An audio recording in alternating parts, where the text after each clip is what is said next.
بني إسرائيل اذكروا نعمتي التي أنعمت عليكم وأوفوا بعهدي أوف بعهدكم وإياي فارهبون وآمنوا بما أنزلت مصدقا لما معكم ولا تكونوا أول كافر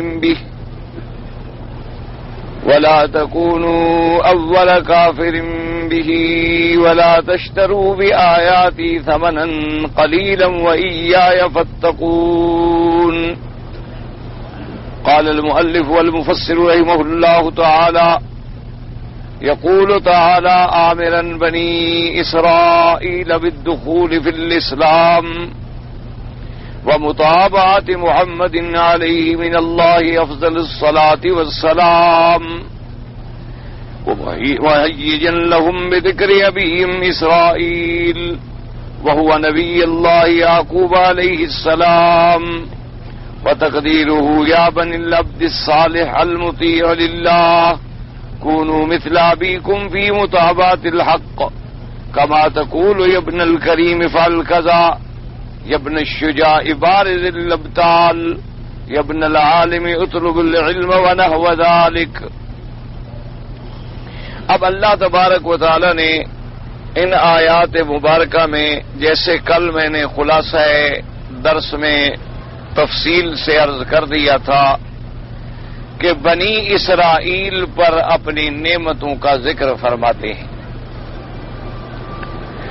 بعض اوقات نعم عامہ کا قرآن میں ذکر ہوتا ہے، جیسے کہ آپ نے پہلے پڑھا تھا یا ایھا الناس اعبدوا ربکم الذی خلقکم میں خطاب بھی عام تھا اور ذکر نعم بھی عام تھا۔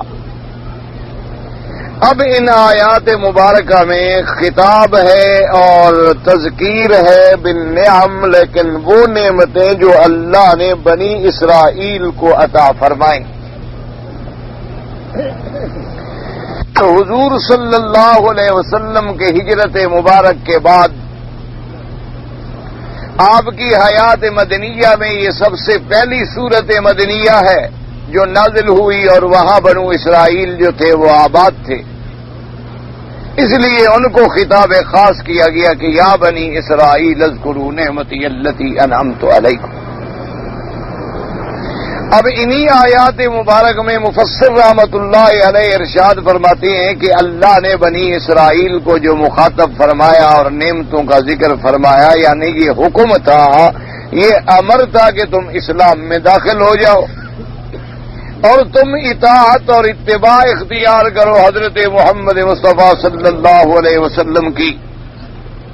اور اللہ تبارک و تعالی نے ان کو ان کے یہ بنی اسرائیل کی نسبت سے، یعنی ان کے باپ کے نام کی نسبت سے جو مخاطب فرمایا، تو گویا یہ ان کو برانگیخت کرنا تھا کہ اسلام قبول کرو، تمہارا تو باپ اتنی شان والا نبی گزرا۔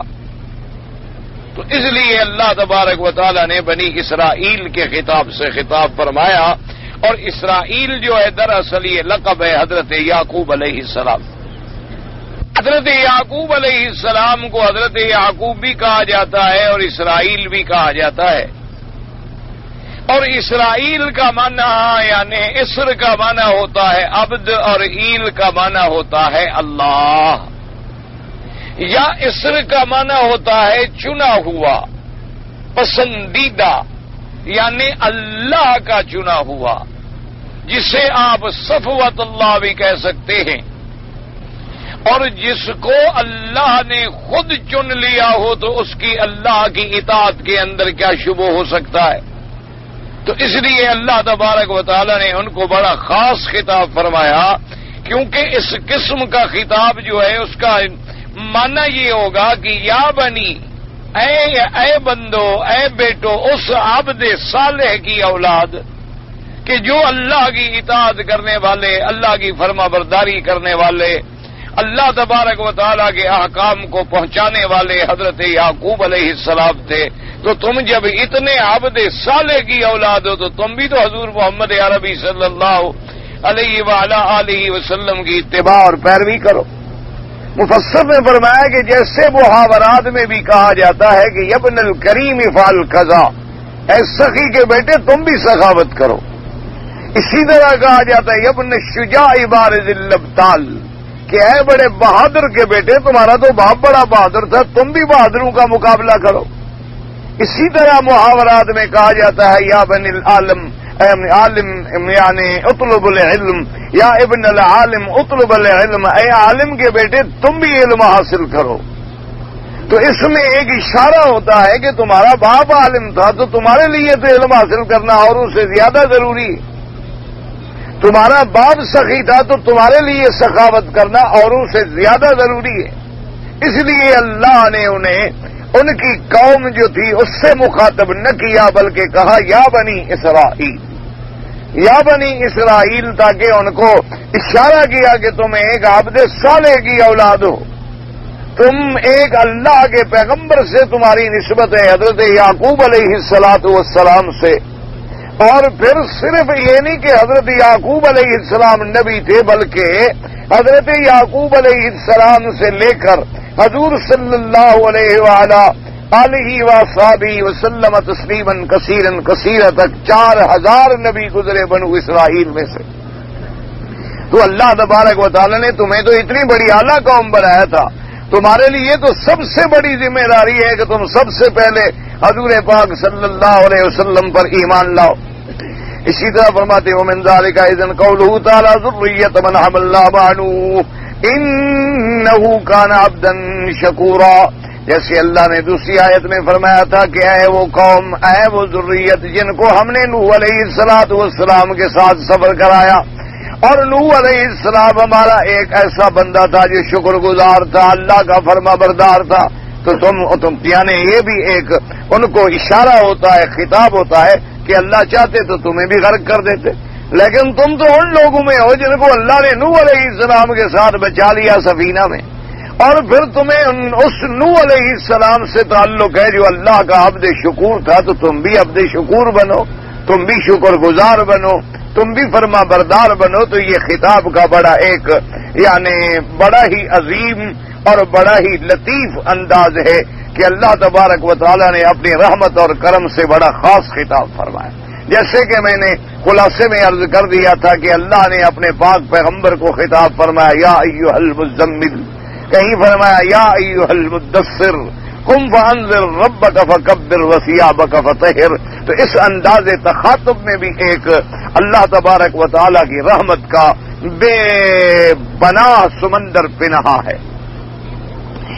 اس کے بعد فرماتے ہوئے اسرائیل ہوا یعقوب بدلیل ما رواہ ابو داؤد الطیالسی، اسرائیل سے مراد کون ہے؟ حضرت یعقوب علیہ السلام، جیسے کہ ابو داؤد طیالسی نے سند کے ساتھ ذکر کیا حدثنا عبد الحمید بن بہرام بن شار بن حوشب قال حدثنی عبداللہ بن عباس قال حضرت اصحابۃ من اليہود نبی اللہ صلی اللہ علیہ وسلم فقال لهم هل تعلمون ان اسرائیل یعقوب قالوا اللهم نعم فقال النبی صلی اللہ علیہ وسلم اللهم اشهد۔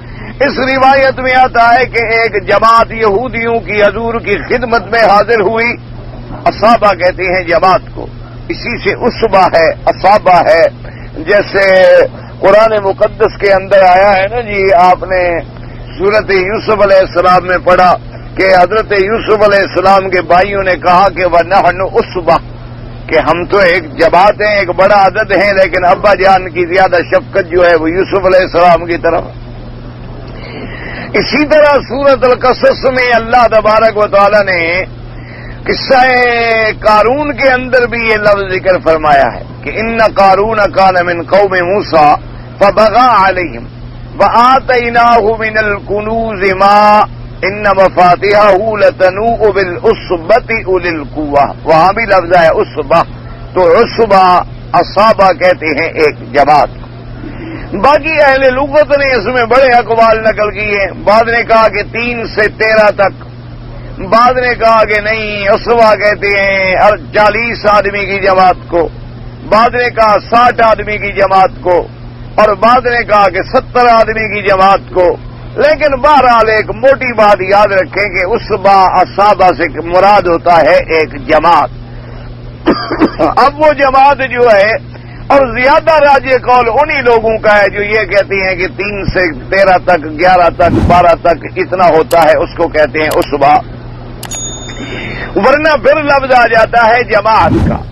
تو اس لیے کہ حضرت یعقوب علیہ السلام کی اولاد جو ہے وہ زیادہ سے زیادہ 12 بیٹے تھے، جیسے کہ یوسف علیہ السلام نے اپنے خواب میں بھی ذکر فرمایا کہ انی رأیت 11 کوكبا والشمس والقمر رأیتهم لی ساجدین، کہ میں نے 11 تارے اور سورج اور چاند کو اپنا سجدہ کرتے ہوئے دیکھا ہے۔ تو 11 تاروں سے مراد 11 بھائی تھے اور 12ویں حضرت یوسف علیہ السلام ہو گئے، اور اس کے بعد شمس و قمر سے مراد جو ہے ان کی والد اور والدہ ہیں۔ تو اس لیے یہاں بھی آیا کہ حضرت اصابت من الیہود، ایک جماعت آئی یہود کی حضور پاک صلی اللہ علیہ وسلم کی خدمت میں۔ حضور صلی اللہ علیہ وسلم نے فرمایا ان سے بطور سوال کہ هل تعلمون ان اسرائیل یعقوب علیہ السلام، کہ تم جانتے ہو کہ اسرائیل کس کو کہتے ہیں؟ یعقوب علیہ السلام کا نام اسرائیل ہے نا؟ تو قالوا اللہم نعم، تو اس پوری جماعت نے کہا کہ ہاں یا رسول اللہ آپ صحیح فرما رہے ہیں، بالکل ہم اقرار کرتے ہیں، اعتراف کرتے ہیں کہ اسرائیل جو ہے وہ یعقوب علیہ السلام کا نام ہے۔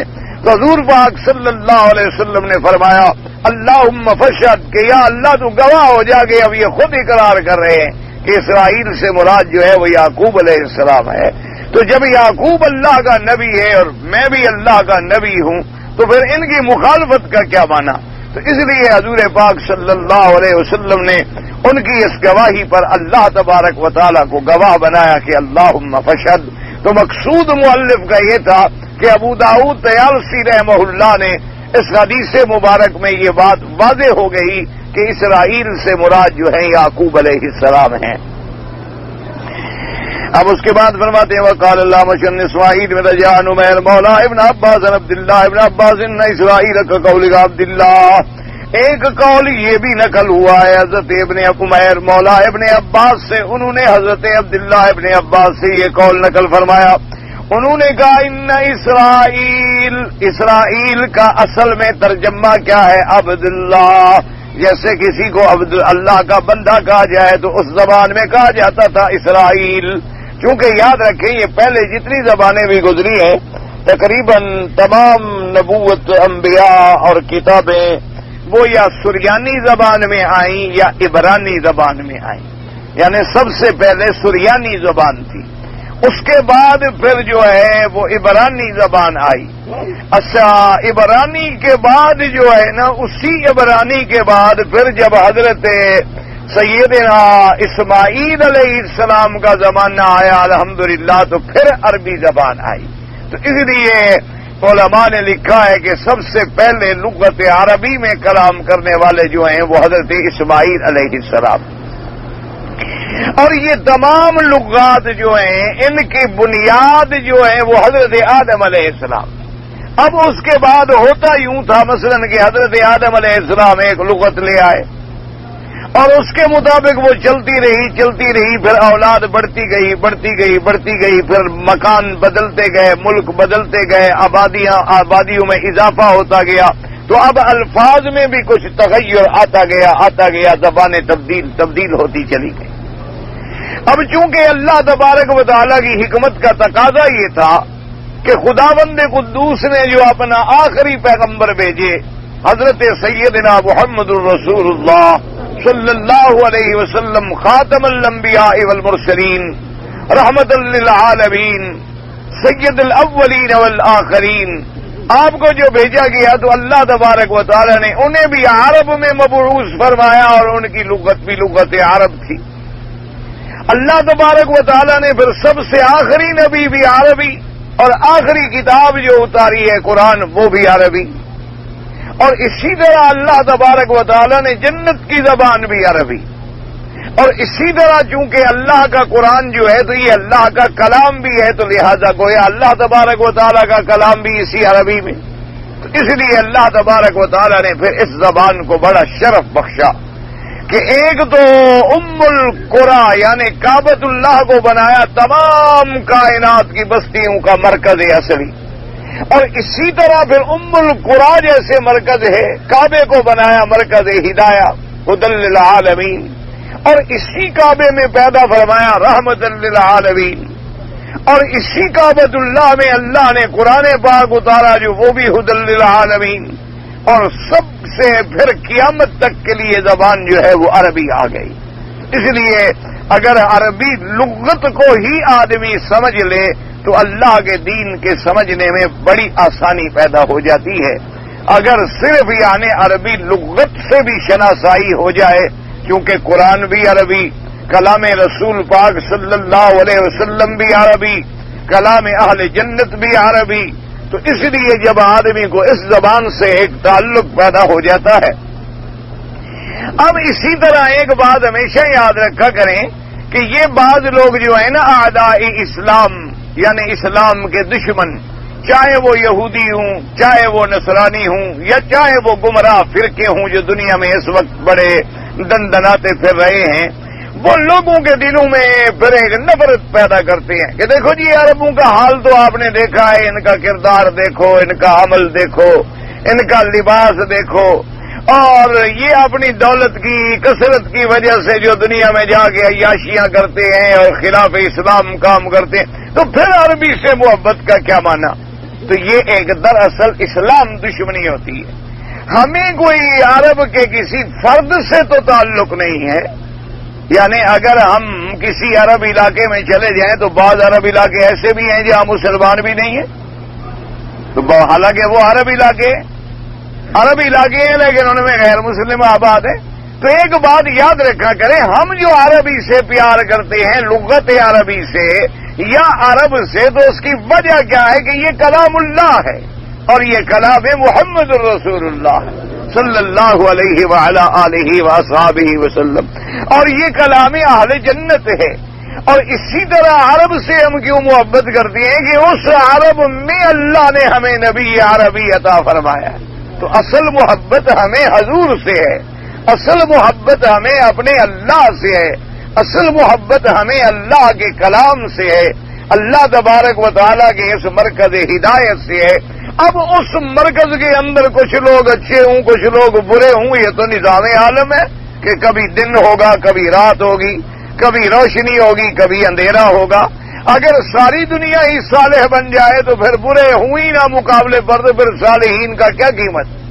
اگر ساری دنیا ہی سچ بولنے والی بن جائے تو پتہ کیسے لگے گا یہ سچے ہیں؟ پھر تو ہر آدمی سچا ہے۔ اس لیے یہ حق اور باطل کا مقابلہ تو ہر دور میں رہا ہے، صدق اور کذب کا مقابلہ بھی ہر دور میں رہا ہے، ظلمت اور روشنی کا مقابلہ بھی ہر دور میں رہا ہے۔ اور میرے مدنی سرکار کے سب سے پہلے مخالفت کرنے والے بھی عرب تھے، وہ قریش مکہ کون تھے؟ وہ بھی تو عرب تھے۔ اور سب سے پہلے ایمان لانے والے بھی عرب تھے، سب سے پہلے جان دینے والے بھی عرب تھے، اور پھر پوری دنیا میں اسلام پھیلانے والے بھی عرب تھے۔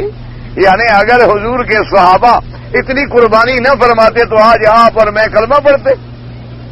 اللہ تبارک و تعالیٰ بہتر پر رحمت فرمائے، پتہ نہیں ہم ہندو ہوتے، پتہ نہیں سکھ ہوتے، پتہ نہیں کیا بلا ہوتے۔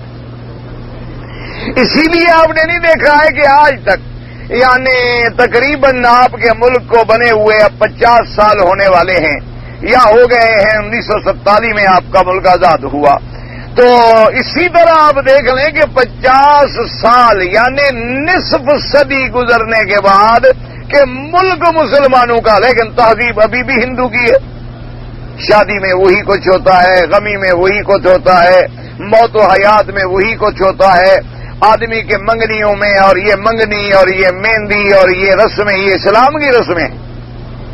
ان کا اسلام سے کیا تعلق ہے کہ آج یہ انگوٹھی پہنانے کی رسم ہے، آج جناب مہندی کی رسم ہے، آج جناب منگنی کی رسم ہے، آج جناب پھر دولہے کے ہاتھ میں لوہے کے کڑے اور لوہے کے بیت پکڑے جا رہے ہیں، اسے گھوڑے پہ چڑھایا جا رہا ہے، اس کے سر پہ کلا باندھا جا رہا ہے، اور وہ اوپر بیچارہ بیٹھا ہو ساری زندگی تو کھوتے بھی نہ چڑھا، اب جو گھوڑے پہ چڑھ جائے غریب، وہ ایسے بیٹھا ہوتا ہے کہ ابھی گرا ابھی ٹانگ ٹوٹ جائے غریب کی، وہ اس کے لیے یعنی گھوڑے پہ چڑھنا ایک عذاب ہو جاتا ہے۔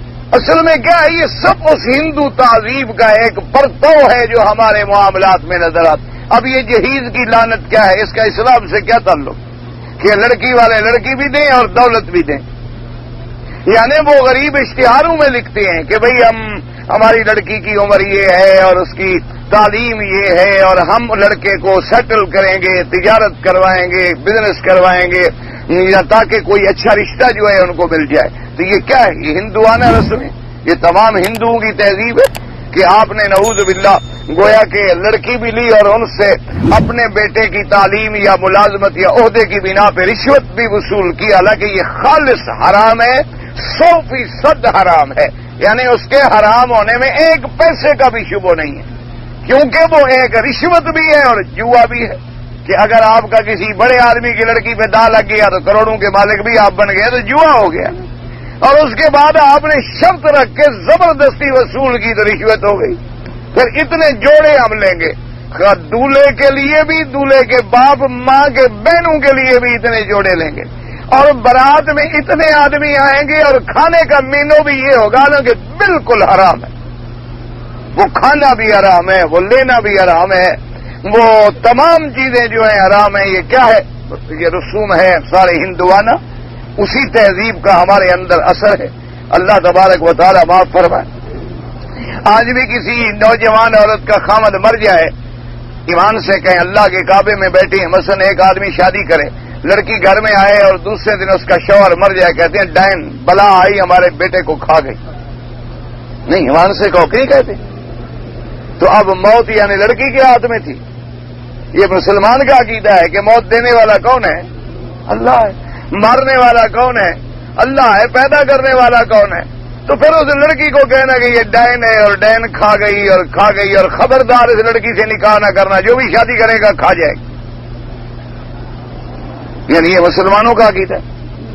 اچھا، اور جناب عجیب عقیدے ہوتے ہیں کہ اگر مہینے کے فلاں دن فلاں تاریخ میں کوئی مر گیا، کہتے ہیں خیال کرو، خبردار رہو، یہ 7 بندے گھر کے کھائے گی مردہ. یہ اب 7 بندے ضرور مریں گے. یہ قبر سے آئے گا، ان کو بھی پکڑ کے لے جائے گا. ایمان سے کہو، یہ مسلمانوں کے عقیدے، اس کا اسلام سے کوئی تعلق ہے؟ اچھا، جتنے بڑے لوگ ہیں، ذمہ دار ہیں یا سرمایہ دار ہیں یا جاگیردار ہیں یا کیا بلائیں ہیں، ان کی لڑکیوں کی عمر جو ہے گھر میں بیٹھے بیٹھے 100 سال ہو گئی لیکن شادی نہیں کی. کیوں؟ زمین دینی پڑے گی. اور نہ بہنوں کو دیا، یہ احسان ہے کہ بہنیں گھر میں بیٹھی ہیں کھا رہی ہیں، اور کیا چاہتی ہیں. اور نہ شادی کی کہ کہیں ایسا نہ ہو کہ اس کا شوہر کوئی تگڑا مضبوط آدمی ہو، مطالبہ کرے کہ میری بیوی کی جائیداد دو. اچھا، اور بعض لوگ ایسے بھی بڑے بڑے ذمہ دار ہیں کہ شادی ہو گئی، اتفاق سے خاوند فوت ہو گیا، اب ساری زندگی وہ نوجوان لڑکی بیچاری بیٹھی رہے. کیوں؟ جیسے ہندوؤں کا رسم تھی کہ خاوند کے مرنے کے بعد عورت دوسری جگہ شادی نہیں کر سکتی، مسلمانوں کی بھی وہی رسم ہے کہ وہ بیٹھی رہے، شادی نہیں کر سکتی. جیسے ہندوؤں کے اندر رسم تھی، فرق اتنا ہے کہ وہ زندہ عورت کو جلا دیتے تھے، ستی کر دیتے تھے کہ شوہر کے ساتھ ایک چتا میں زندہ لڑکی کو جلا دیتے تھے. اور وہ چلو ایک دفعہ تو جل کے مر گئی، اور یہ تو ساری زندگی گھر میں جل رہی ہے اور مر رہی ہے. کہ شادی کرنے ہی نہیں دیتے. حالانکہ اسلام کا حکم یہ تھا کہ اگر خاوند فوت ہو جائے 4 مہینے 10 دن عورت انتظار کرے اور اس کے بعد غسل کرے، کپڑے پہنے، اچھی شکل بنائے تاکہ اور لوگ اس کو خطبے کے لیے آئیں اور دعوت دے نکال، تاکہ وہ کسی اور کے گھر میں جا کر آباد ہو. اللہ اس کا گھر بھی آباد کرے، اللہ کسی مرد کا گھر بھی آباد کرے، ان کو بھی اولاد ہو اور دونوں گناہوں سے بچ جائیں اور محفوظ ہو جائیں. نہیں، یہ اسلام کی رسم. انا للہ و انا الیہ راجعون. اس کے علاوہ ہم کچھ نہیں کہہ سکتے کہ یہ سارا مصیبتیں جو ہے نا جی، یہ اسی کفر کی صحبت کی وجہ سے ہیں. آج جو مسلمانوں میں سود ہے، یہ کہاں سے آیا؟ پہلے سود ہندو لیتا تھا. مسلمانوں میں کوئی تصور بھی تھا کہ مسلمان سود لے گا؟ یعنی آج سے 50 سال پہلے مجھے آپ بتا سکتے ہیں کتنی مسلمان گھرانے تھے جو سود کا کام کرتے تھے؟ تمام سودی کاروبار کرنے والا ہندو ہوتا تھا، مہاجن ہوتا تھا. جب ہندو دفع ہو گیا، اللہ نے اس کو دفع کر دیا، تو مسلمانوں نے اس کا پورے کا پورا چارج سنبھال لیا. اور وہ سود بدبخت لیتا تھا پیسے میں، پائی میں، ٹکے میں، آنے میں، روپے میں، اور یہ لیتے ہیں سینکڑوں میں، ہزاروں میں۔ یہ ہمارے اندر اتنا کھب گیا ہے سود کے، اس سے آپ نکل ہی نہیں سکتے۔ اور ایک دفعہ آپ سود میں پاؤں رکھ لیں، آپ وہاں سے نہیں نکل سکتے۔ ایک دفعہ آپ تجربہ کر کے، اللہ معاف کرے، اللہ حرام سے بچائے، ایک دفعہ پاؤں اندر پڑ گیا، آپ جہنم میں پھنس گئے۔ اب آگ لگتی جائے گی، آپ کی جائیداد کو کھاتا چلا جائے گا، اور وہ جو بیٹھے ہوئے ہیں اوپر ساہوکار، تمام دنیا کا پیسہ چھن کے ان کو جا رہا۔ مجھے اگلے دن سفر میں ایک بڑے ماہر تھے اقتصادیات کے، وہ ملے، وہ مجھے اعداد و شمار بتا رہے تھے صرف ایک بینک کے، یعنی اب آپ اندازہ کریں دنیا میں کتنے بینک ہیں، وہ ایک بینک کے اعداد و شمار بتا رہے تھے کہ یہ جو ٹریولر چیک ایشو ہوتے ہیں نا جی، اچھا گم ہو گئے، گر گئے، اور پھر ان کا مطالبہ کسی نے نہیں کیا، تو اس نے کہا کہ صرف یہ جو گم شدہ ہیں، یعنی جن کا وارث کوئی نہیں بنا، یہ کتنے ارب کے صرف ایک بینک کے پاس ہیں، اور وہ اسی سے اپنا کاروبار چلا رہا ہے۔ اور یہ ہے کہ جی کوئی مانگے تو ہم دیں، ہم کیا کریں، کیا پتا ہمیں کس کے ہیں، گر گئے ہم کیا کریں، ان کا پیسہ تو ان کے پاس موجود ہے نا جی، لینے والا کوئی نہیں۔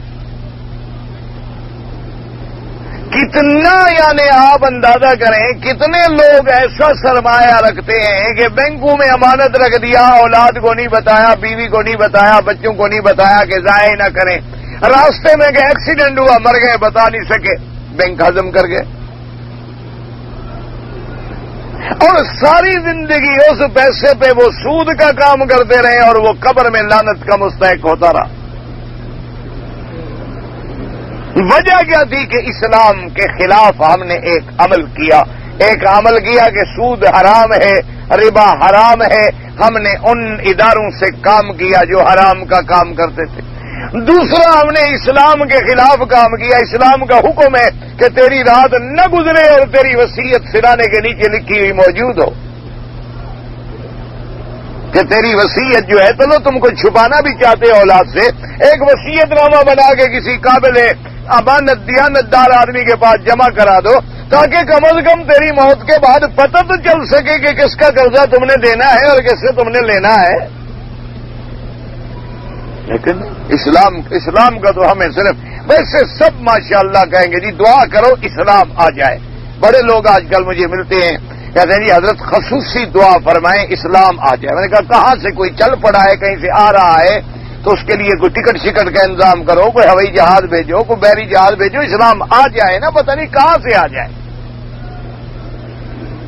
اور یہ بھی ہمیں سمجھاؤ، پیدل آ رہا ہو تو ہم کوئی پانی شانی لے کے جائیں، بھوکھا پیاسا ہوگا اسلام راستے میں، اور ہوائی جہاز سے آ رہا ہے تو یہ بھی تو پتا ہو کون سے ٹرمینل پہ لگے گا جہاز، ہم اس سے جا کے اسلام کو اتاریں۔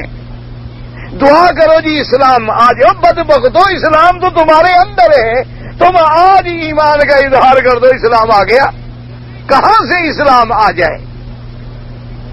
کہتے ہیں جی دعا کرو اسلام آ جائے، تم مسلمان نہیں ہو، اگر ہم سب مسلمان ہیں تو ہمارے اندر اسلام ہے تو کہاں سے آ جائے؟ اسلام تو ہے، موجود ہے، آ کہاں سے جائے؟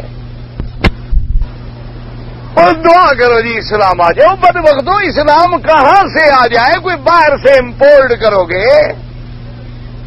اس کا لائسنس لینا پڑے گا، اس کی باقاعدہ کوئی ایل سی کھولنی پڑے گی، کوئی بکنگ کرانی ہوگی، کوئی پہلے بینک ڈرافٹ بھیجنا پڑے گا ایڈوانس میں، کیا کرنا ہوگا اسلام آ جائے؟ آج اسلام جب ہم مسلمان ہیں، آج ہم پکے مسلمان بن جائیں، مثلا 20 گھروں پر ایک بستی ہے، وہ پکے مسلمان بن جائیں تو بستی میں اسلام موجود ہے، باہر کہاں سے آ جائے؟ اگر اس شہر والے سب کھڑے ہو جائیں کہ بھی ہم اللہ رسول کے خلاف کوئی بات نہیں سنتے، بس اسلام تو موجود ہے، کہاں سے اسلام آ جائے؟ آ جو جائے کہاں سے آ جائے؟ مجھے سمجھاؤ تو صحیح ہے، مدینہ شریف سے پھر اس کو لے کے چلے ادھر، پہلے جا کے اس پوری آبادی کو کلمہ پڑھائے مسلمان نہیں ہے، اور اگر ہم نے کلمہ پڑھا ہوا ہے، ہم مسلمان ہیں، اللہ رسول کے حکم کے پابند ہیں، تو ہر آدمی اپنے گھر میں نظر ڈال لے، جو چیزیں اسلام کے خلاف ہیں ان کو چھوڑ دے، جو اسلام کے مطابق ہیں ان کو پکڑ لے۔ اسلام آ گیا، اسلام تو موجود ہے، کہاں سے اسلام آئے گا؟ اسی لیے ہمارا یہ صرف زبانی کلامی دعوے ہوتے ہیں، ورنہ دیانتداری سے۔ اب دیکھو نا جی، چلو میں کہتا ہوں، بعض لوگ کہتے ہیں جی کیا کریں ہم، ہمارے ملک میں جی ایک آدمی نے مجھے کہا جی حضرت دعا کریں، ہمارے ملک میں لوگ اسلام چاہتے ہیں، مولوی نہیں چاہتے، مولوی لڑ رہے ہیں آپس میں، مولوی نہ لڑیں تو اسلام ایک دن میں آ جائے گا۔ میں نے کہا چلو بھی مولوی جن باتوں پہ نہیں لڑتے ان پر تو تم مہربانی کر کے عمل کر لو۔ کسی مولوی نے آج تک تمہیں کہا ہے کہ نماز نہ پڑھو؟ ایک مولوی کا نام لیں آپ، وہ مولوی شافعی ہے، حنفی ہے، حنبلی ہے، مالکی ہے، دیوبندی ہے، بریلوی ہے، اہل حدیث ہے، تبلیغی جماعت سے تعلق رکھتا ہے، کسی سے تعلق، آپ بتائیں جی کہ انہوں نے باقاعدہ اشتہار چھاپا ہے کہ نمازیں نہ پڑھا کرو۔ ایک مولوی نے تمہیں کہا ہو کہ اللہ تبارک و تعالیٰ تمہیں دولت دے تو زکوٰۃ نہ دیا کرو؟ ایک مولوی نے تمہیں کہا ہو کہ شراب پیا کرو، سور کا گوشت کھایا کرو، سود لیا کرو، حرام استعمال کرو، حلال سے بچو؟ ایک مولوی کا مجھے دکھا۔ تو جن باتوں میں مولوی اکٹھا ہے تم ان کو تو پہلے مان لو، جن پہ مولویوں کا جھگڑا ہے تم نہ ماننا، بعد میں فیصلہ کر لیں گے۔ جب تمام مولوی نماز پہ متفق ہے، روزے پہ متفق ہے، زکوٰۃ پہ متفق ہے، اللہ کی توحید پہ الحمدللہ متفق ہے، اللہ کے قرآن پہ متفق ہے، حضور کی ذات پہ متفق ہے، تو ہم میں کتنے لوگ ہیں جو نماز پڑھتے ہیں؟ وہ بھی مولوی کے جھگڑے سے نہیں پڑھتے۔ وہ جی مسجدوں میں جاتے ہیں جھگڑا ہوتا ہے، تم خود بناؤ مسجد، نہ جاؤ جھگڑے والی میں، تم بغیر جھگڑے والی ایک مسجد بناؤ، لوگوں کے لیے مثال پیدا کرو کہ دیکھو جی ہماری مسجد میں جھگڑا نہیں ہوتا۔ تم اپنے گھر کے باہر چٹائی بچھا کے جماعت شروع کر دو، لوگ کہیں مسجد میں کیوں نہیں جاتے؟ کہو جی مولوی لڑتے ہیں۔ اللہ نے تو ساری زمین کو ہمارے لیے مسجد بنایا ہے نا۔ اور جی ہم کہاں افطار کرنے کے لیے جائیں، کہاں جمعہ پڑھنے کے لیے جائیں؟ مولویوں کا ایک وقت پہ تو جمعہ نہیں ہوتا، تو شکر کرو ایک وقت پہ نہیں ہوتا کہ تمہیں نصیب ہو جاتا ہے، ایک وقت پہ ہوتا تو تم یہ بھی نہ پڑھتے۔ یہ بھی اللہ کا شکر ہے کہ کہیں 1 بجے ہوا، کہیں 1:15 ہوا، کہیں 1:30 ہوا، کہیں 1:45 ہوا، کہیں 2 ہوا، کہیں 2:30 ہوا، تو سب لوگ کہیں نہ کہیں پہنچ گئے۔ اگر سب کا ایک ہی ٹائم معین ہوتا تو ایک آدمی بھی نہ جاتا، جتنے جا رہے ہیں ان میں سے بھی 2 حصے نہ جاتے۔ یہ تو اللہ کا شکر ہے نا جی۔ اب کنکریوں کا صرف 1 گھنٹہ مقرر ہوتا، کتنے لوگ مر جاتے۔ لیکن اللہ کی شان ہے، اللہ نے سارا دن دے دیا، پھر رات کی اجازتیں بھی مل گئیں۔ بعض ائمہ کے نزدیک تو 3 دن کنکریاں مارنے کی اجازت ہے، جب چاہو مار لو۔ اچھا، بعض ائمہ کے نزدیک تو ماشاءاللہ اتنی رعایت ہے کہ آخری دن جا کے پہلے 2 دن کی قضا بھی کر لو تو ختم ہو گئی بات۔ تو اتنی رعایت مل گئی تو ہم بچ گئے، ورنہ تو ہماری جانیں برباد اور تباہ ہو جاتی۔ تو یہ بلا وجہ میرے بھائی الزام ہوتا ہے کہ جی مولوی لڑ رہے ہیں، جی مولوی لڑ رہے ہیں، جی مولوی لڑ رہے ہیں، لڑے نہیں تو کیا کریں گے آخر؟ وہ اس لیے لڑتے ہیں کہ تم ساتھ دیتے ہو لڑنے والوں کا، چونکہ تمہیں عادت ہے بٹیر لڑانے کی، مرغ لڑانے کی، ریچھ لڑانے کی، تم نے مولویوں کو لڑایا۔ ورنہ ایک آدمی اکیلا کیسے لڑے گا؟ میں لڑنا شروع کر دوں کس سے؟ کوئی آگے لڑے تو لڑوں نا۔ اس لیے اللہ تبارک و تعالیٰ سے دعا کرو اللہ ہمیں صراط مستقیم نصیب فرما دے، اور اللہ تبارک و تعالیٰ ہمارے دلوں کے اندر، دل و دماغ، ظاہر باطن میں ایمان و اسلام کو نافذ کر دے۔ تو اسلام تو ہمارے اندر موجود ہے، صرف یہ ہے کہ ہم نے اس پہ عمل کرنا ہے۔ اب دیکھو جب مؤذن کہے گا اللہ اکبر، مکے میں اذان ہوتی ہے الحمدللہ، مدینے میں اذان ہوتی ہے، آپ کے ملک میں اذان کہ اللہ اکبر اذان ہوتی ہے تو کیا بلا رہا ہے نماز کے لیے؟ تو ہر جگہ کوئی جھگڑا کیا ہوا؟ سب نماز کے لیے بلا رہے ہیں کہ بھگا رہے ہیں؟ ہر جگہ، یعنی ایک منٹ خالی نہیں ہے کائنات میں جب اللہ اکبر کی آواز نہیں گونج رہی ہوتی۔ ایک جگہ ایک ملک میں اذان ختم ہوتی ہے، دوسرے ملک میں شروع ہو رہی ہوتی،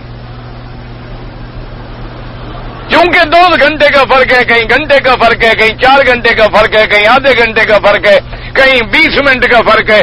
ایک ایک لمحہ خالی نہیں ہے اللہ کی ندا سے، یعنی 24 گھنٹے باقاعدہ ریسرچ کی ہے آج کل جدید پڑھے لکھے لوگوں نے کہ پوری کائنات کے اوقات میں جو فرق رکھا ہے اللہ نے، اس میں بھی حکمت ہے کہ ایک لمحہ ایسا نہیں جہاں اللہ کا پکارنے والا پکار نہیں رہا۔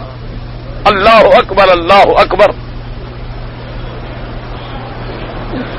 لیکن ہم سب سننے کے باوجود باہر کھڑے ہیں حرم شریف کے، اور سگریٹ ہاتھ میں ہے، اور اس کے بعد ہم نے کپڑا بیچنا ہے، اور اس کے بعد ہم نے بستہ لگانا ہے، نماز نہیں پڑھتے، اور جب سمجھو گے تو جی مولوی لڑتے ہیں۔ تمہیں مولوی لڑنے کا کیا تعلق ہے تمہاری اس نماز سے؟ اور یہ مولوی آپس میں لڑیں، حضرت پتہ نہیں ہم اس کا اسلام قبول کریں یا اس کا اسلام قبول کریں۔ اور خدا کے بندے، تم جس کو اسلام سمجھتے ہو اسی پہ چل پڑو، چھوڑو مولویوں کو۔ تم آخر کس کو اسلام سمجھتے ہو؟ تم نے جو کلمہ پڑھا ہے لا الہ الا اللہ محمد الرسول اللہ، تو تم کیا سمجھتے ہو اسلام؟ تم اسی پہ چل پڑو، جو اللہ کے فرائض ہیں کم از کم وہ پورے کر لو، واجبات پورے کر لو، اہم چیزوں پہ عمل کر لو، باقی جو غیر اہم چیزیں ہیں یا نوافل ہیں وہ بعد میں دیکھا جائے گا، پہلے بنیادی مسئلے تو حل کر لینا آپ۔ اس لیے اللہ تبارک و تعالی سے دعا کریں کہ اللہ ہمیں صحیح معنوں میں مسلمان بنا دے۔ اس لیے اللہ پاک نے، حضور پاک نے فرمایا کہ اسرائیل یعقوب علیہ السلام کا نام ہے۔ وقولہ تعالی اذکروا نعمتی التی انعمت علیکم، فرمایا قال مجاہد نعمت اللہ الذی انعم بها علیہم فیما سما وفیما سوا ذلك انفجر لهم الحجر وانزل علیہم المن والسلوى نجاهم من عبودیت آل فرعون۔ اب حضرت مجاہد رحمت اللہ علیہ فرماتی ہے کہ اللہ نے فرمایا کہ یاد کرو، اذکروا نعمتی، میری نعمت کو یاد کرو۔ انہوں نے فرمایا کہ سب سے پہلی نعمت تو یہ ہے کہ اللہ نے ان کا نام لے کے خطاب کیا کہ یا بنی اسرائیل۔ اگر اللہ اپنے قرآن میں ان کا نام نہ لیتے تو آج ان کا نام بھی دنیا میں نہ ہوتا۔ یہ اللہ تبارک و تعالیٰ کی کتنی بڑی نعمت ہے کہ اللہ نے یا بنی اسرائیل سے خطاب فرمایا، اور اس خطاب میں جو لطافت ہے، اس خطاب کے اندر جو رحمت ہے، اس خطاب کے اندر جیسے کہا جائے کہ یبن الصالح، جیسے آپ پڑھ چکے یبن الکریم افعل کذا، اللہ نے فرمایا یا بنی اسرائیل، اور فرمایا دوسری نعمت یہ ہے کہ ہم نے تمہارے اوپر انزلنا علیکم المن والسلوى، اللہ کی طرف سے تیار بھنے ہوئے تیتر بٹیر کھانے کے لیے مل رہے ہیں، ترنجبین مل رہی ہے بغیر مشقت کے، بغیر کلفت کے۔ اور فرمایا اس نعمت کو یاد کرو جب پانی نہیں تھا تو ہم نے آپ کے پیغمبر حضرت موسیٰ علیہ السلام کو حکم کیا کہ اس پتھر کے اوپر جو ہے مہربانی کر کے اپنا عصا مارے۔ حضرت موسیٰ علیہ السلام نے پتھر پہ اپنا عصا مارا تو اس سے 12 چشمے پھوٹے تاکہ ہر قبیلہ اپنے اپنے چشمے سے پانی لے لے، انتظار بھی نہ کرنی پڑے۔ اور فرمایا اس کے بعد دیکھو وَنَجَّاكُم مِّن فِرْعَوْنَ وَعُبُودِيَّتِهِ، اور میں نے سب سے بڑے ظالم فرعون کی سرکشی سے، ظالم فرعون کے ظلم سے اور ظالم فرعون کی بندگی سے تمہیں چھڑایا، تمہیں نجات دی، تو میری نعمتوں کو یاد کرو۔ لیکن حالات وہی ہیں۔ آج اگر ہم بھی ذرا آنکھیں بند کر کے اپنے گریبان پہ نظر ڈالیں تو بالکل یہ نظر آئے گا جیسے بنو اسرائیل والا حال ہمارا ہو چکا۔ بالکل اب دیکھیں نا جی کہ حضرت موسیٰ علیہ السلام نے اتنی بڑی ان کو نعمتیں ملی کہ فرعون غرق ہو گیا، دریا سے گزر گئے، اور بالکل صحیح سالم دریا سے گزرے، اور گزرے بھی کیسے؟ راستے بن گئے، موجود ہیں، آگے اللہ کے نبی جا رہے ہیں، کہتے ہیں جی نہیں ہم اندر جائیں مر جائیں، اور پھر ہمیں کیا پتا ہے کہ ہم جو جا رہے ہیں تو ہمارا دوسرا قبیلہ بھی آ رہا ہے کہ نہیں آ رہا. یہ جو پلیں بنی ہوئی ہیں ان کے اندر روشن دان بنوائیں تاکہ ہم ایک دوسرے کو دیکھتے جائیں.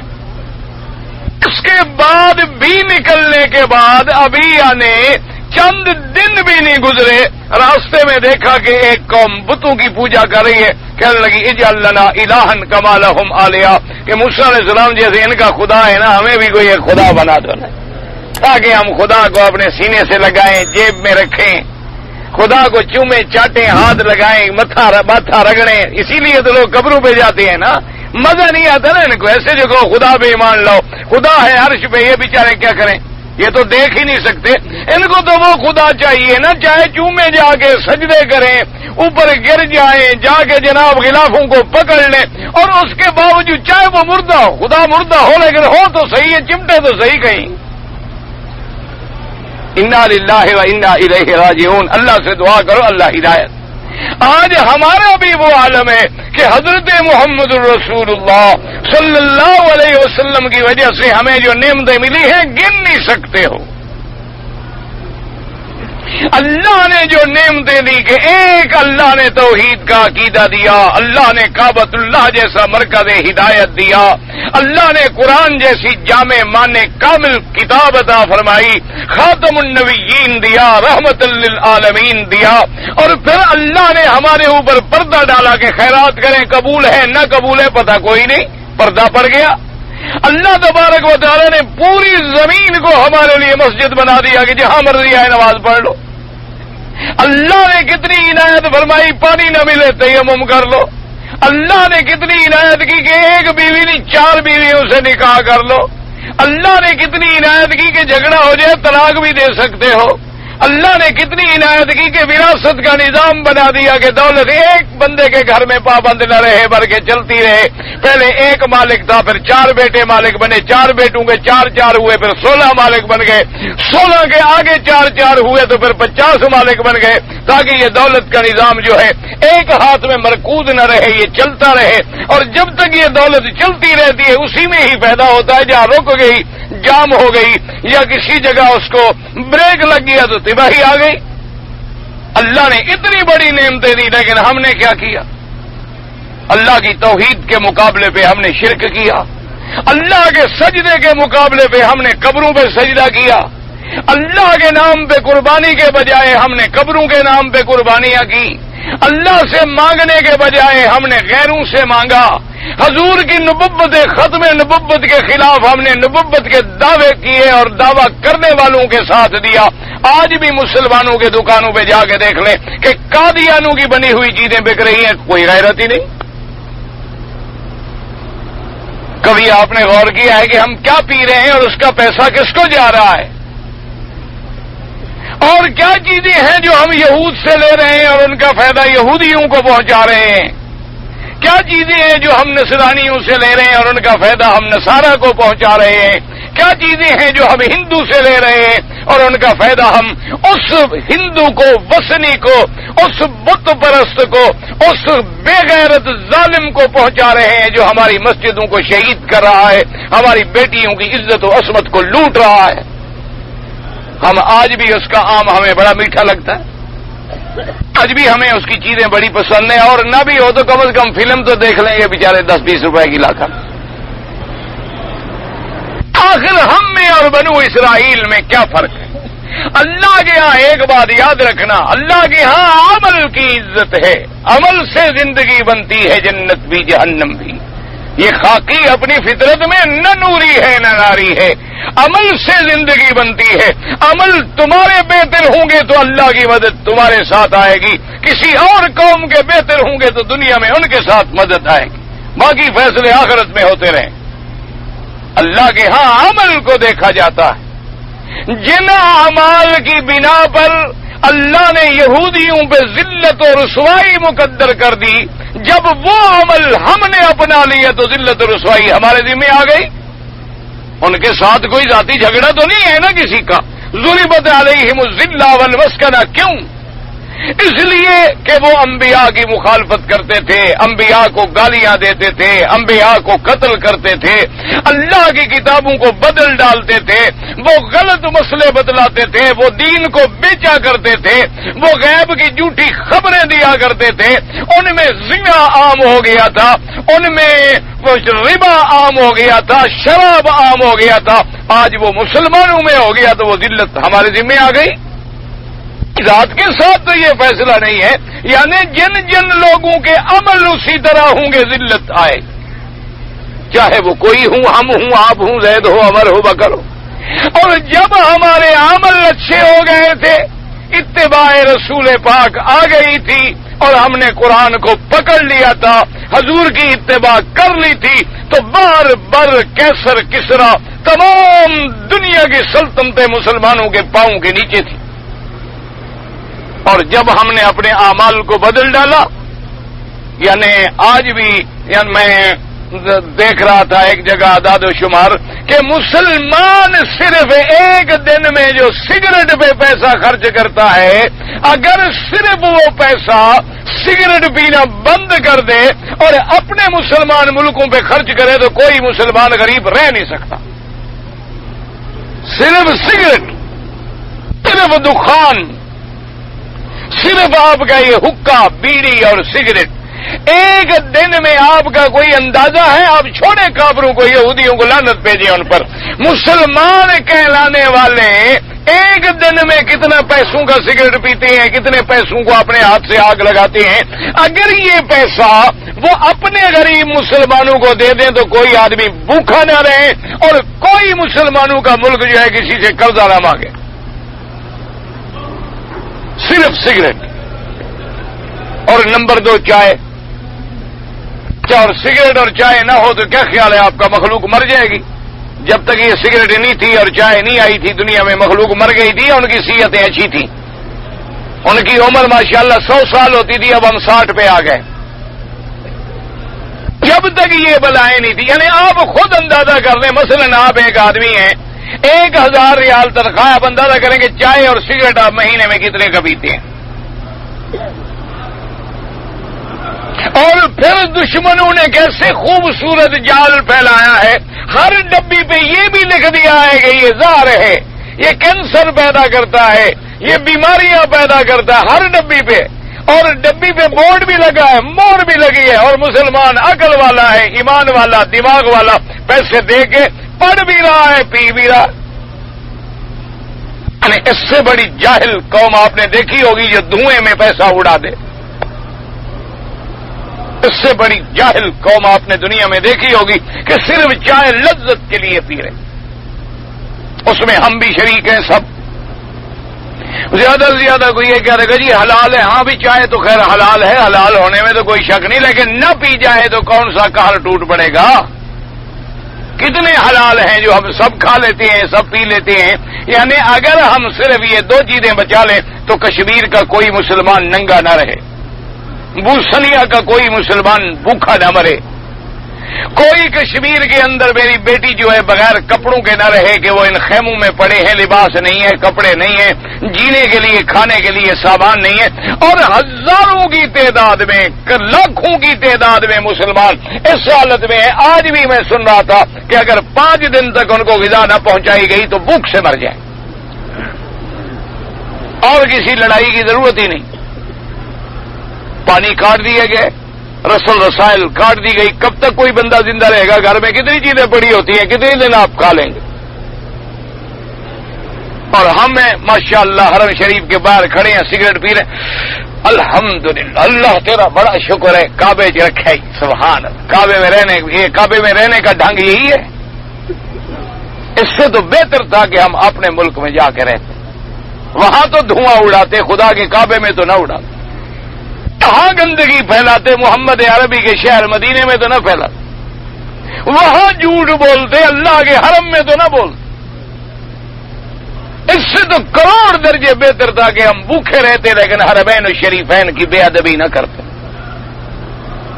اللہ کے حرم کے ہم گستاخ نہ بنتے، اللہ کے حرم میں جو ایک آدمی اللہ کے حرم میں رہنے کے بعد ایسے منکرات کرتا ہے، بس دعا کریں کہ اللہ پاک کی ستر فرما دے. وہ کریم ہے، وہ رحیم ہے، رحم کا معاملہ فرمائیں، ورنہ ہماری فصل پک چکی ہے. ہماری فصل جو ہے نا جی پک چکی ہے اور کٹنے کے انتظار میں ہے. یہ علیحدہ بات ہے، وہ کریم ہے، ہمیں کچھ دیر اور مہلت عطا فرما دے. اس لیے اللہ نے فرمایا کہ میری نعمتوں کو یاد کر. وقال ابو العالیۃ نعمت انجال منہم الانبیاء والرسل وانزل علیہم الکتب. حضرت ابو العالیہ فرماتی ہیں کہ اللہ نے بنو اسرائیل پہ جو نعمتیں کی یہ تھی کہ ان میں اللہ نے نبی بھیجے، 4000 نبی اللہ نے ان میں سے بھیجے. وانزل علیہم الکتب، اور اللہ نے ان پہ اپنی کتابیں بھیجی. پیغمبروں پر کتنی بڑی نعمت ہے اللہ کی. قلت وهذا كقول موسى عليه السلام لهم يا قوم اذكروا نعمة الله عليكم إذ جعل فيكم أنبياء وجعلكم ملوكا وآتاكم ما لم يؤت أحدا من العالمين. اب مفسر رحمۃ اللہ علیہ فرماتی ہیں کہ جیسے قرآن مقدس میں دوسری جگہ حضرت موسیٰ علیہ السلام کا خطاب ہے، آپ نے بھی فرمایا تھا کہ یا قوم، اے میری برادری، اے میری قوم، اذکروا نعمت اللہ علیکم، اللہ کی جو تم پہ نعمت ہے اس کو یاد کرو. اور وہ نعمتیں سب سے بڑی نعمت کیا ہے؟ جعل فیکم انبیاء، کہ تم میں اللہ نے اپنے نبی بھیجے، اپنے پیغمبر بھیجے. وجعلکم ملوکا، اور تم کو بادشاہتیں نصیب کی، حکومتیں نصیب کی، اقتدار نصیب کیا. وآتاکم ما لم یؤت أحدا من العالمین، اور تم کو ایسی نعمتیں دی جو کسی کو نہیں ملی. اور مراد ہوتا ہے اس زمانے کے لوگ، ورنہ حضور کی امت تو افضل ہے، امت موسیٰ علیہ السلام سے افضل ہے، اور حضور کی امت پہ بڑی نعمتیں ہیں. تو معلوم یہ ہوتا احد من العالمین کا معنی یہ ہوتا ہے کہ اور کسی جہاں والوں کو، یعنی جو اس زمانے میں تھے، کسی اور کو وہ نعمتیں نہیں ملی جو بنی اسرائیل کو ملی. اور بعض علماء نے فرمایا کہ کبھی کبھی جزوی فضیلت ہوتی ہے لیکن وہ کلی فضیلت کو متاثر نہیں کرتی. کیا معنی؟ یعنی جزءاً اللہ نے ان کو ایک نعمت دی، دوسری امت کو نہیں دی، لیکن جب مجموعی نعمتوں پر نظر ڈالی جائے تو امت محمد مصطفیٰ صلی اللہ علیہ وآلہ آلہ وصحبہ وسلم تسلیما کثیرا کثیرا افضل امت ہے، خیر امت ہے، اور تمام امتوں سے زیادہ شرف والی امت ہے. اسی لیے آگے مفسر نے فرما دیا کہ یعنی فی زمانہم، یعنی اس زمانے کے اندر ان کو جو نعمتیں ملی ہیں پھر اور کسی کو نہیں ملی. واللہ تعالی عالم وعلمہ اتم. کہتے ہیں جی سگریٹ پینا حرام ہے، اس میں کوئی شبہ ہے آپ کو؟ یعنی اس میں بھی کوئی شبہ ہے آپ کو؟ سگریٹ پینا ایک وجہ سے حرام نہیں، اپنی جان کے مضرت کی وجہ سے بھی حرام ہے، اپنے پیسے کا اسراف ہے، اسراف کی وجہ سے بھی حرام ہے، اب منہ کے اندر بدبو اور روائے کراہے کا ذریعہ ہے اس وجہ سے بھی حرام ہے، اور پھر اتنا بڑا حرام ہے کہ بار بار بار بار کرنے سے تو کبیرہ تک پہنچ جاتا ہے. اللہ تبارک و تعالیٰ سے دعا کریں کہ اللہ ہر مسلمان کو بچائے، اللہ ہر مسلمان کو توبہ کی توفیق عطا فرمائے. یعنی آپ نوٹ کو اگر یوں پکڑ کے جلائیں تو کیا خیال ہے، حلال ہے حرام ہے؟ ہاں جی، نوٹ کو یوں لپیٹ لیں اور آگ لگا لیں، کیا خیال ہے؟ پہلے تو اللہ کی رحمت سے حکومت سیدھا کر دے گی انشاءاللہ، پہلے تو انشاءاللہ وہ آپ کو ٹھیک کر دیں گے نوٹ جلانے پر. لیکن اسی ریال کی آپ 10 سگریٹیں لے کے جلا لیں تو آپ نے کیا جلایا ہے؟ اور اتنا بڑا لفظ ہے کہ ان المبذرین کانوا اخوان الشیاطین. اللہ نے قرآن میں فرمایا کہ جو تبذیر کرتے ہیں، اپنے پیسے کو بے جا خرچ کرتے ہیں، وہ تو شیطان کے بھائی ہیں. اس سے بڑا بھی کوئی لفظ ہو سکتا ہے؟ اور حضور پاک نے فرمایا کہ حالانکہ بصل کھانا حلال ہے، تھوم کھانا حلال ہے، لیکن فرمایا جو بصل کھا لے یا تھوم کھا لے تو فرمایا کہ ہماری جماعت میں نہ آئے، علیحدہ کہیں نماز پڑھ لے، کیونکہ اس کے منہ کی بدبو سے مسلمانوں کو ایذا نہ پہنچے. اور جو سگریٹ پی کے آئے، اچھا بعض لوگ تو پتہ نہیں کوئی ایسی بلا سگریٹ پیتے ہیں، ایسے بدبو آتی ہے اللہ معاف کرے جیسے کوئی جانور مر گیا ہو.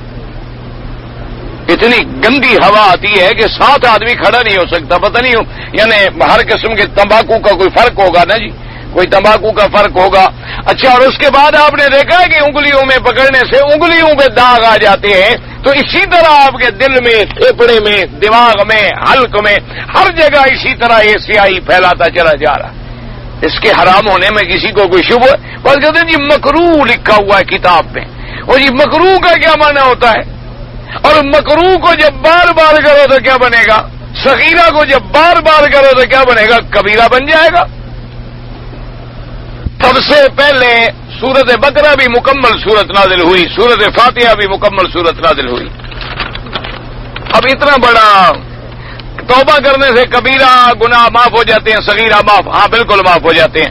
اگر کوئی دوسرے کا حق کھایا ہو تو حق العباد ادا کرنا پڑے گا. قتل کیا ہوا ہے تو جب تک ان کے وارث معاف نہیں کریں گے معاف نہیں ہوگا. اگر ایک شخص نے اپنی بیوی کو حق البحر میں زیور دے دیا، مثلا سونے کا زیور دے دیا، تو اب اس کی زکات کون دے گا؟ زکات بیوی دے گی، وہ تو اس کا ملک ہے. جس کا ملک ہوگا زکات وہ دے گا. آپ نے تو اس کو حق المہر میں دے دیا، اب وہ بیوی کی ملکیت ہے. تو بیوی کی ملکیت ہے. اب اگر وہ صاحب نصاب ہے، یعنی 7.25 تولے سونے سے زیادہ ہے، یا 52.5 تولے چاندی سے زیادہ زیور بنتا ہے، تو وہ زکات دے گی ہمیشہ. لیکن امام احمد ابن حنبل رحمۃ اللہ علیہ کے نزدیک زیور پر زکات نہیں ہے. امام ابو حنیفہ رحمۃ اللہ علیہ کے نزدیک زیور پر زکات ہے. عورت کا ذریعہ معاش نہیں ہے تو عورت زیور توڑ کر زکات دے گی. ذریعہ معاش اور بھی ہو کہ اتنا سونا خاوند نے دیا ہوا ہے کہ زکات والی بن گئی ہے. اور ذریعہ معاش وہ کیا چاہتی ہے آخر؟ یعنی مکان اس کا شوہر کے ذمے ہے، کھانا شوہر کے ذمے ہے، کپڑے شوہر کے ذمے ہیں. اتنا زیور دیا ہے کہ وہ صاحب نصاب بن گئی ہے، اور پھر تمام میک اپ، ناز، نخرا سب خاوند کے ذمے ہے. اور کون سا معاش چاہیے اس کو؟ اور بھی کوئی ذریعہ معاش اس کو چاہیے؟ پردے کی حد کیا ہے؟ پردہ یہ ہے کہ عورت کا سر سے لے کر پاؤں تک جسم کا کوئی حصہ باہر کھلا ہوا نہ ہو. اگر وہ سفر کرے یا مجبوری کی بنا پہ اتنا کھولے جتنا دیکھنے کی ضرورت ہو، اور اس کے لیے بھی ضرورت ہو کہ نظر اٹھا کے نہ چلے، زیور پہن کے نہ چلے، میک اپ کر کے نہ چلے، خوشبو لگا کے نہ چلے، مرد سامنے آئے وہ بھی نظر نیچی رکھیں. یہ معنی نہیں ہوتا کہ نظر نیچی رکھو تو پردے ہونے کی ضرورت ہی نہیں. پہلے تو اس کو گھر سے نکلنے کی ضرورت نہیں. وَقَرْنَ فِي بُيُوتِكُنَّ وَلَا تَبَرَّجْنَ تَبَرُّجَ الْجَاهِلِيَّةِ. اپنے گھروں میں رہو، باہر نہ نکلو. اطیعوا اللہ واطیعوا الرسول، اللہ اللہ کے رسول کی اطاعت کرو. اب اگر باہر جانا پڑے تو بغیر محرم کے جانے کی اجازت ہی نہیں. اپنے گھر میں بیٹھ کر بھی نرم لفظوں کے ساتھ کسی غیر مرد سے بولنے کی اجازت بھی نہیں. تو پردہ تو گھر میں سے شروع ہو گیا. باہر جائے تو محرم کے ساتھ جائے، یعنی یا خامد ساتھ ہو، یا بیٹا ساتھ ہو، باپ ساتھ ہو، بھائی ساتھ ہو، یعنی جن سے نکاح حرام ہے یا شادی ہو گئی ہے تو خامد ساتھ ہو. تو جب محرم ساتھ ہوگا تو پردے کی مزید حفاظت ہوگی. اس لیے یہ سب باقی بہانے ہوتے ہیں. یاد میں منہ چھپانے کا ذکر نہیں ہے. بل یضربن بخمرہن علی جیوبہن کا کیا معنی ہے؟ یعنی جب یہ ہے چنی، یہ آپ یوں سمجھ، اس کو اللہ نے حکم دیا ہے کہ یوں ڈالو کہ سینے تک آ جائے، تو اب آ گیا چہرے پر کہ نہیں آیا؟ یہ کس نے کہا ہے آپ کو کہ چہرے پر چھپانے کا حکم ہی نہیں ہے؟ تو چھپانے کا حکم کیا ہے؟ سب سے بڑا فتنہ تو چہرہ ہے. اگر چہرہ ہی نہ چھپایا جائے تو پاؤں پہ جراب پہن کے نکل پڑے، باقی کپڑے ہی نہ پہنے. عجیب مسئلے ہیں، لوگوں نے پتہ نہیں قرآن کو کیسے سمجھا ہے. حالت احرام میں چہرہ ڈھانپنا. اچھا، حالت احرام میں حکم ہے، کہتے ہیں جی عورت چہرہ نہ ڈھانپے. تو چہرہ حالت احرام میں نہ ڈھانپے، اس کے علاوہ یہ تو الٹا پردے کی دلیل ہوئی نا. حالت احرام میں چہرے پہ کپڑا نہ لگے، لیکن آگے پیچھے، یعنی آگے پیچھے لگے تو احرام میں نہ لگے نا. ورنہ اگر پہلے ہی چہرہ کھلا ہوا تھا تو احرام میں کھلے رکھنے کا حکم دینے کی ضرورت ہی کیا تھی؟ اگر چہرہ پہلے کھلا تھا تو پھر احرام میں کھلا رکھنے کی کیا ضرورت تھی؟ اور احرام زندگی میں کتنے دفعہ باندھے گی؟ زندگی میں حج ایک دفعہ فرض ہے، بار بار تو فرض ہے نہیں. اور جب سب حاجی احرام باندھے ہوئے ہوں گے تو ان میں کچھ حیا بھی ہوگا، ان میں کچھ اللہ کا خوف بھی ہوگا، اللہ کا ڈر بھی ہوگا. وہ عورتیں دیکھنے تو نہیں آئے ہوں گے. ان کو بھی تو حج میں حکم ہے لا رفث ولا فسوق ولا جدال فی الحج. تو یہ تو الٹا پردے کی دلیل ہے. جیسے مرد سر پہ کپڑا نہ رکھے، کیا مانا؟ آگے پیچھے تو کپڑا رکھے لیکن احرام میں نہ رکھے، یعنی آگے پیچھے تو ہر حالت میں پردے میں رہے لیکن احرام میں چہرے پر پردہ ڈالنا ضروری نہیں ہے. یا جیسے آتا ہے کہ نماز میں اگر چہرہ اور ہاتھ کھلے ہوں تو نماز ہو جاتی ہے، اس کا معنی یہ نہیں ہوتا کہ پردہ نہیں، ہر آدمی نماز میں ہے. اگر اس وقت عورت کا چہرہ کھلا ہوا ہے تو کیا حرج ہے؟ ایسا بھی کوئی بدبخت ہوگا کہ عورت نماز پڑھے ہونی چاہیے یوں کر کے بیٹھا رہے؟ ایسا کوئی لانتی ہو تو پھر اس کے لیے علاج ہے امر بالمعروف. من رہا منکم منکرا فلیغیرہ بیدہ، اس کو پکڑ کے امر بالمعروف کے حوالے کرو، نہی عن المنکر کے حوالے کرو، وہ سیدھا کر دیں گے انشاءاللہ. ایک لڑکی جوان تھی، باپ نے اس کا نکاح کر دیا. لڑکی کا باپ جو ہے لڑکی کی ماں کو طلاق دے چکا تھا، لیکن لڑکی نے اس وقت نکاح میں بیان بھی نہیں دیا، رجسٹر پہ انگوٹھا بھی نہیں لگایا. جب باپ نے نکاح کر دیا ہو گیا، بہانے نہ بنائیں. باپ ولی ہوتا ہے. جب باپ نکاح کر دے، ماں کو طلاق دے دی تھی، لڑکی کو تو طلاق نہیں ملی، لڑکی تو باپ کی لڑکی ہے نا، لڑکی کا تو وہ ولی ہے، وارث ہے. طلاق دی تھی اس کی ماں کو دی تھی. اب وہ بیان دے نہ دے، جب باپ اس کا ولی کی حیثیت میں بیان دے رہا ہے تو اس کا بیان کافی ہے، نکاح ہو جاتا ہے. بہانے بنا کے بلا وجہ اللہ کے حلال کو حرام نہ کریں. ماں باپ کو میں کوئی عمل کر کے ثواب بخشوں، ہاں بالکل پہنچے گا. اسی لیے تو حضور نے فرمایا کہ اذا مات ابن آدم انقطع عمله الا من ثلاث، صدقۃ جاریۃ او علم ينتفع به او ولد صالح يدعو له او كما قال رسول اللہ صلی اللہ علیہ وسلم. حضور نے فرمایا تین چیزیں تو باقی رہتی ہیں، کوئی مدرسہ بنا گیا، مسجد بنا گیا، یا اسی طرح کوئی علم پڑھا گیا، کتاب لکھ گیا، یا اچھی اولاد چھوڑ گیا جو بعد میں اس کو دعا کرے. اگر ثواب نہ پہنچے تو دعا کرنے کا فائدہ، اگر ثواب نہ پہنچتا ہو تو نماز جنازہ میں اللہم اغفر لحینا و میتنا کہنے کا کوئی فائدہ. تو میت کو باقاعدہ ثواب پہنچتا ہے. اگر حق ہے، ہاں جی، ما ھذا الرجل سے کیا مراد ہے؟ یعنی مراد ہے حضور صلی اللہ علیہ وسلم. قریب بعید کا جھگڑا ہی نہیں ہے. حدیث میں موجود ہے ما یقول فی حق ھذا الرجل الذی بعث فیکم، جو تم میں نبی بنا کے بھیجا گیا تھا. یہ نہیں کہ اس وقت نبی موجود ہوتے ہیں قبر میں.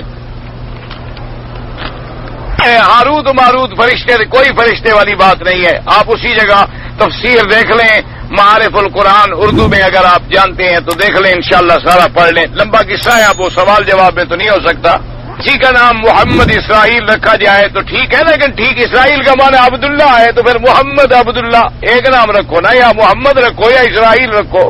ہمارے یہاں تو نام رکھتے ہیں نا لمبے چوڑے، اور 1.5 گز کا ایک نام.